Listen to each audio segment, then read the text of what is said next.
Welcome to the Matt Fisher podcast, and this is Sci-Fridays, where every week, on Fridays, I'll be taking a look at all things sci-fi, and where better to start than the first episode of The Mandalorian Season 3, after it made its long-awaited return this Wednesday gone on Disney+. Warning, spoiler alert, so if you haven't seen it, come back later, when you have.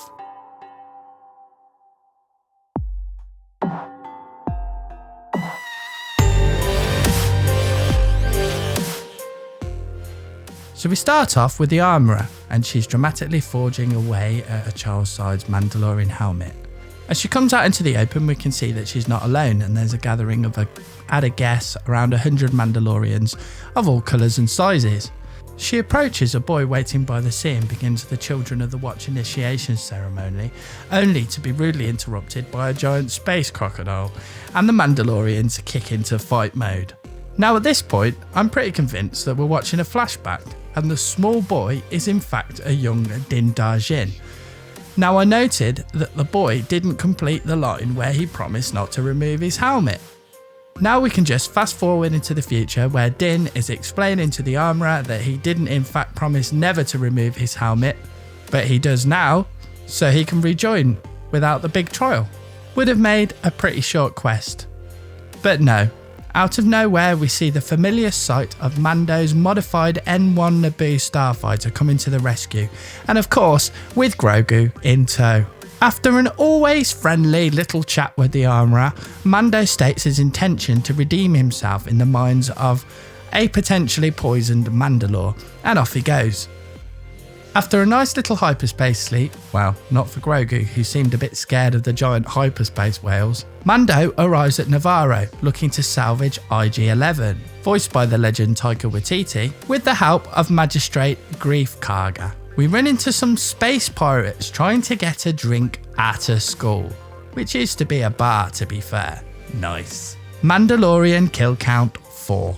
After an unsuccessful attempt at rebooting the droid, and seeing IG-11 with his best Terminator impression, he seeks help from the Anzellans, a super small, super intelligent race of tiny space puppets. First seen in The Rise of Skywalker with Babu Frick. I've got to say, this was probably my favourite scene. Greef Karga translating through the tiny door was hilarious. I love Carl Weathers. Off planet again, and our first space battle of Season 3.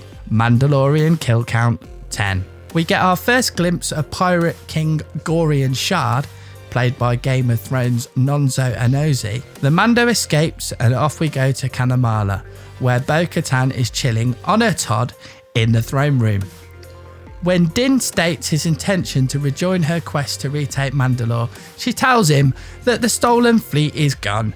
She is on her own, and because she doesn't have the Darksaber, she's not playing anymore. She tells him where to find the mines on Mandalore, and then off Mando and Grogu go. The end. All in all, I think it was a pretty good start to Season 3. We have our Mando to-do list, starting with fixing IG-11. There were some nice character cameos from the Armourer, Greef Karga, and Bo-Katan. Not to mention the Anzellans and a tree full of Kowakian monkey lizards, made famous by Jabba the Hutt's pet, Salacious Crumb. Also, nice to see the introduction of Space Pirate King Gorian Shard, and I'm pretty sure we'll see a lot more of him. No sign of the Jedi yet, and of course, no Cara Dune or Moff Gideon, who were both given alibis at the start by Greef Karga. It was a nice mix of action, dialogue and comedy, and of course it's always nice to see Grogu on our screens. I for one can't wait for the next one. Let me know what you thought in the comments. Episode 2 airs on Wednesday the 8th of March on Disney+. Till next time, bye!